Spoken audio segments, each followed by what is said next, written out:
జరుగుతున్నటువంటి స్వస్థతలు, అద్భుతాలు, సూచక క్రియలను గూర్చినటువంటి విషయము అందరూ గమనిస్తూనే ఉన్నారు. అయితే ఈ యొక్క అద్భుతాలు, సూచక క్రియలు, మహత్కార్యాలు, స్వస్థతలు ఎందుకొరకు ఉన్నాయి, ఎప్పటి వరకు ఉంటాయి, దీని వెనుకాల దేవుని యొక్క ఉద్దేశం ఏమిటి, దీనివల్ల కలిగే ప్రయోజనాలు ఏమిటి అనే విషయాలను ఒకసారి మనము పరికించి చూద్దాము. ఈనాడు ఇన్ని డినామినేషన్లలో ఒక్కొక్కరు ఒక్కొక్క విధంగా నమ్ముతున్నట్లుగా మనకు కనబడుతూ ఉంది. లేఖనమేమి చెప్పుచున్నది అనే విషయాన్ని ఒకసారి మనం గమనిద్దాం రండి. మార్కు సువార్త 16వ అధ్యాయం 20వ వచనాన్ని చూద్దాం. వారు బయలుదేరి వాక్యము అంతటా ప్రకటించిరి. ప్రభువు వారికి సహకారుడై ఉండి వెనువెంట జరుగుచు వచ్చిన సూచక క్రియల వలన వాక్యమును స్థిరపరచుచుండెను. ఆమేన్ అని ఇక్కడ రాయబడింది. ఇక్కడ ఒక విషయాన్ని గమనించండి. అపోస్తలులు, శిష్యులు బయలుదేరి వాక్యాన్ని అంతటా ప్రకటిస్తూ ఉన్నారు. అలా ప్రకటిస్తున్నప్పుడు ప్రభువు వారికి తోడై ఉండి వెనువెంటనే ఆయన సూచక క్రియలను జరిగించాడు. ఎందుకొరకు జరిగించాడు ఈ సూచక క్రియలను అంటే ఇక్కడ క్లియర్గా చెప్తున్నాడు, వాక్యమును స్థిరపరచడం కొరకు అని చెప్తున్నాడు. ఈనాడు స్వస్థతలు, అద్భుతాలు, సూచక క్రియలు ఇవన్నీ కూడా దేని కొరకు ఉపయోగపడతాయి అంటే ఫైనల్గా వాక్యాన్ని స్థిరపరచడానికి. దేవుడు వాక్యమై ఉన్నాడు, ఆ వాక్యము నిజము, సత్యము, ఇది అందరికీ అవసరం అనే విషయాన్ని తెలియజేయడం కొరకే ఇవన్నీ కూడా ఉపయోగపడతాయి. పౌలు, బర్నబ్బా, ఫిలిప్పు వీళ్ళందరూ కూడా అద్భుతాలు చేసినప్పుడు వాక్యము స్థిరపరచబడాలనే ఉద్దేశంతోనే చేసినట్లుగా మనకు లేఖనం సెలవిస్తూ ఉంది. అపోస్తలుల కార్యము 14వ అధ్యాయంలో మనం ఒకసారి గమనించినట్లయితే ఇదే విషయాన్ని మనం చూడగలుగుతాము. 3వ వచనం నుంచి, కాబట్టి వారు ప్రభువును ఆనుకొని ధైర్యంగా మాట్లాడుచు అక్కడ బహుకాలం గడిపిరి. ప్రభువు వారి చేత సూచక్రియలను, అద్భుతములను చేయించి తన కృపావాక్యమునకు సాక్ష్యం ఇప్పించుచుండెను. ఇక్కడ చూడండి ఒకసారి, ఇక్కడ పౌలు, బర్నబాలు ఉన్నారు. వారు అక్కడ చాలా రోజులు ఉన్నారు. అక్కడ ఉన్న తర్వాత ఇక్కడ చెబుతున్నాడు, లూస్త్రాలో, ఇకోనియాలో అని చెప్తున్నాడు. ఇకోనియాలో ముందున్నాడు, తర్వాత లూస్త్రాకు వెళ్ళాడు. ఇక్కడ ఇకోనియాలో ఉన్నప్పుడు జరిగినటువంటి విషయాన్ని గురించి చెప్తున్నాడు. అక్కడ వారు బహుకాలం గలిపి ప్రభు వారి చేత సూచక్రియలను, అద్భుతాలను చేయించాడు. తన కృపావాక్యమునకు సాక్ష్యం ఇప్పించుచున్నాడు. కృపావాక్యం కొరకు సాక్ష్యాన్ని ఇప్పిస్తున్నాడు. దాన్ని స్థిరపరచడం కొరకే సూచక్రియలను, అద్భుతాలను ప్రభు జరిగించినట్టుగా మనకి ఇక్కడ కనబడతా ఉంది. 4వ వచనంలో, ఆ పట్టణపు జనసమూహంలో భేదములు పుట్టగా కొందరు యూదుల పక్షంగాను, కొందరు అపోస్తలుల పక్షంగాను ఉండిరి. అక్కడ వారు చేసినటువంటి అద్భుత కార్యాలు, సూచక్రియలు, మహత్కార్యాలను బట్టి కొందరు యూదుల పక్షం వెళ్ళిపోయారు, కొందరేమో అపోస్తలుల పక్షం వచ్చారు.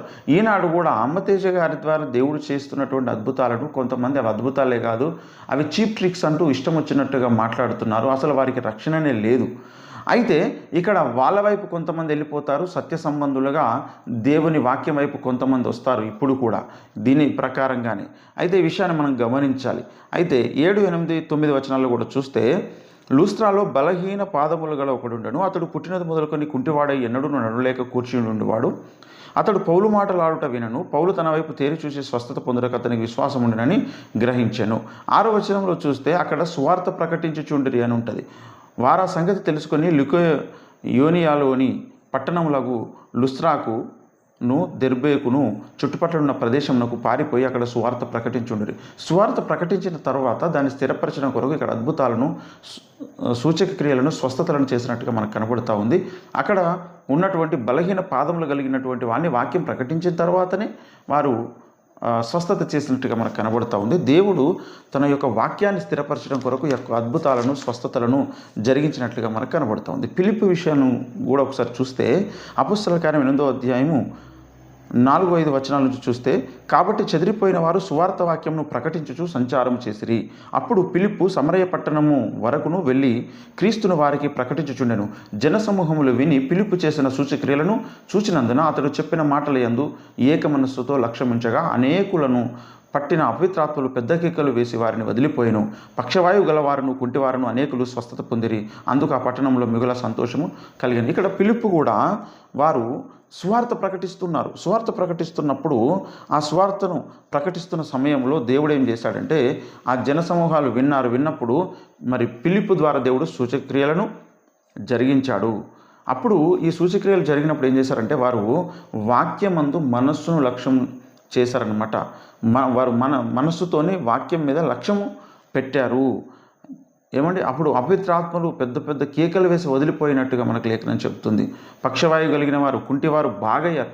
ఆనాడు అవసరమైంది, ఆనాడు అది జరిగించాడు దేవుడు. మోషే కాలంలో ఎర్ర సముద్రం 2 పాయలు చేశాడు. ఏలియా కాలంలో ఆకాశాన్ని 3.5 సంవత్సరాలు ఆయన వర్షం పడకుండా ఆపాడు. తర్వాత ప్రార్థిస్తే వర్షం వచ్చింది. యెహోషువ సూర్యచంద్రులను ఆపాడు ప్రార్థనతో. అలాగని ఇప్పుడు కూడా అలాంటివే చెయ్యండి అంటే, అప్పుడు దేవుడు అవి అవసరం అవి చేశాడు, ఇప్పుడు ఏవి అవసరం అవి చేస్తాడు.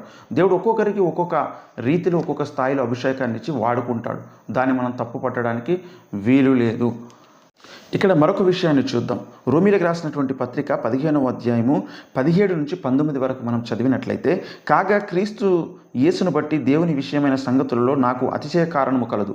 ఎలాగనగా అన్యజనులు విధేయులగునట్లు వాక్యము చేతను, క్రియ చేతను, గురుతుల బలము చేతను, మహత్కార్యముల బలము చేతను, పరిశుద్ధాత్మ బలము చేతను క్రీస్తు నా ద్వారా చేయించిన వాటిని గూర్చియే గాని మరి దేని గూర్చి మాట్లాడ తెగింపను. కాబట్టి యెరూషలేము మొదలుకొని చుట్టుపక్కలున్న ప్రదేశములందు ఇల్లూరికు ప్రాంతం వరకు క్రీస్తు సువార్తను పూర్ణముగా ప్రకటించి ఉన్నాను అని ఇక్కడ అపోస్తలుడైన పౌలు భక్తుడు రాస్తున్నాడు రోమీలకు. గనుక ఇక్కడ మనం గమనించాలి, అన్యజనులు విధేయులగునట్లట వాక్యము చేత, క్రియ చేత, గుర్తుల బలము చేత, మహత్కార్యముల బలము చేతను, పరిశుద్ధాత్మ బలము చేతను క్రీస్తు నా ద్వారా చేయించినటువంటి కార్యాలు అంటున్నాడు. ఫైనల్గా జరిగింది ఏమిటి అంటే, క్రీస్తు సువార్తను పూర్ణముగా ప్రకటించుట కొరకు అన్య ప్రాంతాలలో ఊరూరికి. గనక ఈ విషయాన్ని గమనించాల్సిందిగా కోరుకుంటున్నాను. ఏమండి, ఇకపోతే ఈ యొక్క అద్భుతాలు, సూచక్రియలు, స్వస్థతలు ఏవైతే ఉన్నాయో ఇవన్నీ కూడా కృపావరముల కిందికి వస్తాయి. ఈ కృపావరములన్నీ కూడా దేవుడు వారికి ఆయన చిత్తము చొప్పున, తన ఇష్టము చొప్పున పంచి ఇచ్చాడని లేఖనంలో మనకు సెలవిస్తూ ఉంది. గనుక 1 కొరింథీయులకు రాసిన పత్రిక 12వ అధ్యాయంలో మనం చూస్తే 4వ వచనం నుంచి, కృపావరములు నానా విధములుగా ఉన్నవి కానీ ఆత్మ ఒక్కడే, మరియు పరిచర్యలు నానా విధములుగా ఉన్నవి కానీ ప్రభు ఒకడే. నానా విధములైన కార్యములు కలవు కానీ అందరిలోనూ అన్నిటిని జరిగించు దేవుడు ఒక్కడే. ఆయనను అందరి ప్రయోజనం కొరకు ప్రతివానికి ఆత్మ ప్రత్యక్షత అనుగ్రహింపబడుచున్నది. ఎలాగనగా ఒకనికి ఆత్మమూలంగా బుద్ధివాక్యమును, మరి ఒకనికి ఆత్మను అనుసరించిన జ్ఞానవాక్యమును, మరి ఒకనికి ఆత్మ వలన విశ్వాసమును, మరి ఒకనికి ఆ ఒక్క ఆత్మ వలన స్వస్థపరచువరములను, మరి ఒకనికి అద్భుత కార్యములను చేయు శక్తియు, మరి ఒకనికి ప్రవచన వరమును, మరి ఒకనికి ఆత్మల వివేచనయు, మరి ఒకనికి నానావిధ భాషలును, మరి ఒకనికి భాషల అర్థం చెప్పు శక్తియు అనుగ్రహింపబడి ఉన్నవి. ఆయనను వీటన్నిటిని ఆత్మ యొక్కడే తన చిత్తం చొప్పున ప్రతివానికి ప్రత్యేకంగా పంచి ఇచ్చుచు కార్యసిద్ధి కలుగజేయుచున్నాడు. దీన్ని జరిగిస్తున్నటువంటి వాడు పరిశుద్ధాత్మ దేవుడు. ఎవరెవరికి ఏ కృపావరం ఇవ్వాలో అది ఆయన ఇష్టము, ఆయన ఇష్టము. అంతేకాకుండా దాన్ని ఎప్పుడెప్పుడు ఎక్కడ వాడాలో ఆయన ఇష్టమే. అద్భుతం అనేది ప్రతిరోజు ఎక్కడ పడితే అక్కడ జరిగేది కాదు, ప్రతిరోజు జరిగేది కాదు, దేవుని చిత్తములో ఉన్నప్పుడు జరిగేటువంటి కార్యం. ఈ అద్భుతాల, స్వస్థతలు, మహత్కార్యాలు ఇవన్నీ కూడా ఎందుకు కొరకు? వాక్యాన్ని స్థిరపరచడం కొరకు మాత్రమే ఇవన్నీ కూడా చేయవలసి ఉన్నది. అయితే ఈ కృపావరాలలో మరి మనం గమనించినట్లయితే అపోస్తలుడు, ప్రవక్తలు, సువార్థికులు, కాపరులు, ఉపదేశకులు అనబడినటువంటి వారు కూడా ఈవులుగా ఇవ్వబడ్డారు, బహుమానములుగా ఇవ్వబడ్డారు. గనుక వీరు కూడా కృపా వరముల కిందికే వస్తారు, వరాల కిందికే వీరు కూడా వస్తారు. ఎఫెసీయులకు రాసిన పత్రిక 4వ అధ్యాయము 13వ వచనంలో చూస్తే, పరిశుద్ధులు సంపూర్ణులగునట్లు క్రీస్తు శరీరం క్షేమాభివృద్ధి చెందుటకును పరిచర్య ధర్మం జరుగుటకును ఆయన కొందరిని అపోస్తలులను గాను, కొందరిని ప్రవక్తలను గాను, కొందరిని సువార్థికులను గాను, కొందరిని కాపరులను గాను, ఉపదేశకులను గాను నియమించను. అయితే వీరి ద్వారా ఏం ప్రయోజనం జరుగుతుంది అంటే, క్రీస్తు సంఘానికి 3 రకాల ఉపయోగాలు జరుగుతాయి. ఒకటి, పరిశుద్ధులు సంపూర్ణులవుతారు. రెండవది, క్రీస్తు శరీరము క్షేమాభివృద్ధి చెందుతుంది. మూడవది, పరిచర్య ధర్మము జరుగుతుంది. దీని కొరకు ప్రతి ఒక్కరూ ఈ కృపావరములు పొందుకున్నటువంటి భక్తులందరూ కూడా ఏకమై ఒక సంఘము కొరకు పనిచేయాలి. ఒక స్టేజ్ మీద ఉండి పనిచేయాల్సిన అవసరం ఉంది. లేదా ఒక సంఘము కొరకే అంటే క్రీస్తు సంఘం అంతటి కొరకు కూడా కలిసికట్టుగా పనిచేయాల్సినటువంటి అవసరం ఉన్నది. దీన్ని ఎవ్వరు కూడా మర్చిపోవడానికి వీల్లేదు. 1 కొరింథీయులకు రాసిన పత్రిక 3వ అధ్యాయములో మనం గమనించినట్లయితే ఇక్కడ ఒక విషయాన్ని చూద్దాం. ఇక్కడ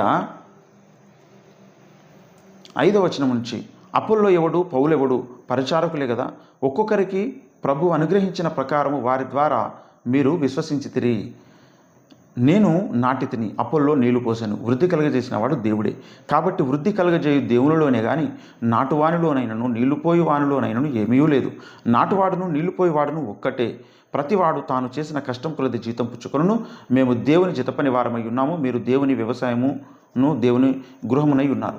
ఈనాడు స్వస్థతలు చేయువారు ఒక పని చేస్తున్నారు, వాక్యం ప్రకటించేవారు ఒక పని చేస్తున్నారు, దాన్ని స్థిరపరచువారు ఒక పని చేస్తున్నారు, ఆత్మీయంగా ఎదుగుదలలో నడిపించేవారు దేవునిలోనే జత పని చేస్తున్నారు. ఒక్కొక్కరు బుద్ధివాక్యం జ్ఞానవాక్యం బోధించేవారు, స్వస్థతలు చేసేవారు, ఒక్కొక్కరు ఒక్కొక్క పని చేస్తూ ఒకరు నాటుతున్నారు, ఒకరు నీళ్లు పోస్తున్నారు, ఒకరు వృద్ధిలోనికి నడిపిస్తున్నారు. ఈ కార్యక్రమం అంతా జరిగించేది దేవుడే.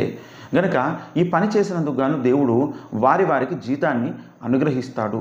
దీని విషయంలో అందరూ జత పని చేయాలి, కలిసికట్టుగా పని చేయాల్సినటువంటి అవసరం ఉన్నదని ఇక్కడ ప్రభు చెబుతున్నాడు. ఇలా చేసినప్పుడు అందరికీ రక్షణ అనేది కలుగుతుంది. ఏమండి, రక్షణలోనికి అందరూ కలిసికట్టుగా నడిపించగలుగుతారు. హెబ్రీయులకు రాసినటువంటి పత్రికలో మనం చూసినట్లయితే 2వ అధ్యాయం 3-4 వచనాలు కలిసి ఉన్న భాగం చదువుకుందాం. ఇంత గొప్ప రక్షణను మనము నిర్లక్ష్యం చేసిన ఎడల ఎలాగూ తప్పించుకుందాము? అట్టి రక్షణ ప్రభు బోధించట చేత ఆరంభమై దేవుడు తన చిత్తానుసారముగా సూచక్రియల చేతను మహత్కార్యముల చేతను నానా విధములైన అద్భుతముల చేతను వివిధములైన పరిశుద్ధాత్మ వరములను అనుగ్రహించుట చేతను వారితో కూడా సాక్ష్యమిచ్చుచుండగా వినిన వారి చేత మనకు దృఢపరచబడడం కొరకు ప్రభు ఏం చెప్తున్నాడంటే అందరూ రక్షణ పొందాలని చెప్పేసి ఎవరో రక్షణ నిర్లక్ష్యం చేయకూడదని ప్రభు చేస్తున్నటువంటి కార్యాలు ఏమిటంటే ఆయన బోధించుట చేత ఆరంభమై ఆయన చిత్తానుసారముగా సూచక్రియలను మహత్కార్యములను నానా విధమైన అద్భుతములను వివిధములైన పరిశుద్ధాత్మ వరములను ఆ దేవుడు అనుగ్రహిస్తూ ఉన్నాడు. గనుక వారితో కూడా ఈ యొక్క సాక్ష్యమును దేవుడు వినిపిస్తూ ఉన్నాడు అందరికీ. అందరి హృదయాలలో వాక్యం అనేది దృఢము కావడం కొరకు, స్థిరము కావడం కొరకు. ఇది అందరూ కలిసికట్టుగా చేయాల్సినటువంటి అవసరం ఉంది. పరిశుద్ధాత్మ దేవుడు ఎవరిని ఏ విధంగా ఎంపిక చేసుకొని ఎవరిని ఏ విధంగా నడిపిస్తాడో అది ఆయన చిత్తము, ఆయన చేస్తున్నటువంటి కార్యము అనేది గ్రహించాలి ముందుగా. అయితే ఈనాడు చాలామంది కృపావరాలు లేవు, ఇవి నిలిచిపోయాయి అని నమ్మేటువంటి వారు ఉన్నారు. వారు బ్లండర్ మిస్టేక్ చేస్తున్నారు. ఇక్కడ 1 కొరింథీయులకు రాసినటువంటి పత్రికలో మనం చూసినట్లయితే 13వ అధ్యాయము 9-10 వచనాలలో గనక మనం గమనించినట్లయితే ఇక్కడ ఒక మాట చెబుతారు ప్రభు. ఏమిటి అనంటే 9-10 వచనాలు, మనము కొంత మట్టుకు ఎరుగుదుము, కొంత మట్టుకు ప్రవచించుచున్నాము, కానీ పూర్ణమైనది వచ్చినప్పుడు పూర్ణము కానిది నిరర్థకమగును అని ఇక్కడే చెబుతున్నాడు. పూర్ణమైనది అంటే యేసుక్రీస్తు ప్రభుల వారు రాకడా, పూర్ణము కానిది అంటే ఈ కృపావరాలు అనబడినటువంటివి. గనుక పూర్ణము కానిది వచ్చింది. ఇది ఎప్పటి వరకు ఉంటుంది అంటే యేసుక్రీస్తు ప్రభుల వారు వచ్చేంత వరకు ఈ పూర్ణము కానిది ఉంటుంది. పూర్ణమైనది యేసుక్రీస్తు ప్రభుల వారు వచ్చే వరకు ఈ కార్యాలన్నిటి తప్పకుండా జరుగుతాయి. ఇవి జరిగిస్తున్నది పరిశుద్ధాత్మ దేవుడే. గనుక ఎవరెవరికి ఏ స్థాయిలో దేవుడు అభిషేకం ఇచ్చి ఏ స్థాయిలో దేవుడు వాడుకుంటాడు అనేది ఆయన చిత్తం. ఇక్కడ మనం చూడాల్సింది ఒకటే, ఒక 1000 మంది 10,000 మంది ఒక కూడికలో పార్టిసిపేట్ చేసినా పాల్గొన్నా సరే అక్కడ ఒక్క ఆత్మ రక్షణలోనికి వచ్చిన క్రీస్తు వద్దకు ఆకర్షింపబడిన అక్కడ దైవ కార్యము జరుగుతున్నదని అర్థం. ఒకరు కాదు, అనేకులు క్రీస్తు చెంతకు నడిపించబడుతూ క్రీస్తు చెంతకు ఆకర్షింపబడుతూ యేసే రక్షకుడిని వాళ్ళ హృదయాలలో ఒప్పింప చేయబడినప్పుడు అక్కడ జరిగిన కార్యక్రమాల ద్వారా అక్కడ దైవ కార్యము జరిగింది, పరిశుద్ధాత్మ కార్యమే జరిగిందని మనం నమ్మాలి తప్ప అక్కడ ఆల్రెడీ ఆత్మను రక్షణ పొందుతూ క్రీస్తు చెంతకు నడిపించబడుతున్నటువంటి వారిని బట్టి కూడా అక్కడ మరి చీప్ ట్రిక్స్ జరుగుతూ ఉన్నాయి, అక్కడ పరిశుద్ధాత్మ కార్యము లేదు అంటూ ఇష్టం వచ్చినట్టుగా మాట్లాడడం అనేది అది దుష్టునికి సపోర్ట్ చేసినట్టే తప్ప పరిశుద్ధాత్మకు దైవ కార్యానికి సపోర్ట్ చేసినట్టు కాదు. కనుక ఈనాడు కొంతమంది అసలు వారికి రక్షణనే లేకుండా దేవుని యొక్క కార్యాలను అడ్డగిస్తూ ఉన్నారు, దేవుని యొక్క కార్యాలను వారు ఎదురాడుతూ ఉన్నారు. గనుక ఇది భయంకరమైనటువంటి పరిస్థితి. ఇకనైనా క్రైస్తవ సమాజంలో ఉన్న ప్రతి ఒక్కరు కూడా మేల్కోవాలి, ఆలోచించాల్సినటువంటి అవసరం ఉన్నది. గనుక సత్యమేదో గ్రహించండి. మీరు కూడా లేఖనాలను చూడండి, పరిశీలించండి, పరిశోధించండి, ప్రార్థించండి, సత్యం ఏదో గ్రహించండి. ఏది చేసినా వాక్యాన్ని స్థిరపరచడమే మన ఫైనల్ డెస్టినేషన్ అయి ఉండాల్సిన అవసరం ఉన్నది.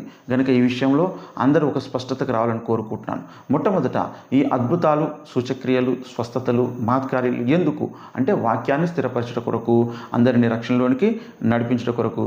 దీని ద్వారా కలిగే ప్రయోజనం ఏమిటి అంటే పరిశుద్ధులు సంపూర్ణులు అవుతారు, క్రీస్తు సంఘం క్షమాభివృద్ధి చెందుతుంది, పరిచర్య ధర్మం జరుగుతుంది. ఈ 3 రకాల ప్రయోజనాలు జరుగుతాయి. ఎప్పటి వరకు జరుగుతాయి ఇవి? యేసు రెండవసారి వచ్చేంత వరకు, పూర్ణమైనది వచ్చేంత వరకు పూర్ణము కానటువంటి ఈ కృపావరాలు పనిచేస్తూనే ఉంటాయి. కనుక ఎవరెవరిలో ఏ విధంగా పనిచేస్తుంది, ఎంతవరకు పనిచేస్తుంది అనేది ఇది ఫైనల్గా నిర్ణయించేది దేవుడే. కనుక వీటిని తప్పు పట్టడం మానేసి వీటి ద్వారా కలిగే ప్రయోజనం ఏమిటో సమాజానికి, సంఘానికి అన్య సమాజంలోనికి సువార్తను తీసుకెళ్ళడానికి ఎంతవరకు ఉపయోగకరమో అది చూస్తూ మిగతా కృపావరాలను ఇంకే విధంగా ముందుకు తీసుకెళ్ళాలి అనేటువంటి విషయాన్ని మనం చూడాలి. అందరూ కలిసి జత పని చేయాల్సినటువంటి అవసరం ఉంది. కనుక ఈ విషయంలో ప్రతి ఒక్కరు కూడా స్పష్టతను కలిగి ఉండాలని నేను కోరుకుంటూ ఉన్నాను. కనుక మరి ఈ విషయంలో మీకు సత్యము అర్థమైందని నేను అనుకుంటూ ఉన్నాను. కనుక అమ్మతేజ ద్వారా దేవుడు జరిగిస్తున్నటువంటి కార్యాలు ఏవైతే ఉన్నాయో వాటిని బట్టి అనేకులు క్రీస్తు చెంతకు నడిపించబడుతూ ఉన్నారు. అనేక సాక్ష్యాధారాలు వారి దగ్గర ఉన్నాయి, వారు చూపెడతా ఉన్నారు. కనుక దీన్ని చీప్ ట్రిక్స్ చేస్తున్నారంటూ అవమానించడము, హేళన చేయడం అనేది ఇది మంచి పద్ధతి కాదు. ఇకనైనా వారు మానుకుంటే మంచిది, లేదంటే ఇక దేవుడే వారికి సరైన తీర్పు తీరుస్తాడు. కనుక మరి ఈ విషయంలో ప్రతి ఒక్కరు కూడా సత్యాన్ని గ్రహించాలని నేను కోరుకుంటున్నాను. అందరికీ నమస్కారం. Praise the lord.